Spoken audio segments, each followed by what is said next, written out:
Hello friends, நம்ம daily Thirukkural 5 கொஸ்டின்ஸில் இன்றைக்கான 5 கொஸ்டினை பார்க்கலாம். ஃபஸ்ட்டு கொஸ்டின், ஒரு நாடு என்பது எதனை பெறாமல் இருக்க வேண்டும் என்று வள்ளுவர் கூறுகிறார்? Answer A, உருப்பசி. வள்ளுவர் கூறும் அறசிந்தனைகளின் மிக முக்கியமான நோக்கம் கீழ்கண்டவற்றுள் எது?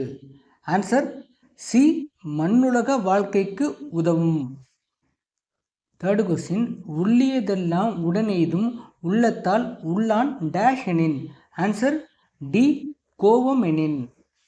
எண்ணன்றி கொன்றார்க்கும் ஊழ்வுண்டான் ஊய்வில்லை, செய்நன்றி கொன்ற மகற்கு. இக்குறட்பா வலியுறுத்தும் கருத்து எது? ஆன்சர் டி, நன்றி மறவாமை. தானம் தவம் இரண்டும் இந்த உலகத்தில் தங்காது என்பதற்கு வள்ளுவர் கூறும் காரணம்? ஆன்சர் ஏ, மழையின்மை. Thank you friends. நாளைக்கான 5 கொஸ்டினோட நம்ம நாளைக்கு பார்க்கலாம்.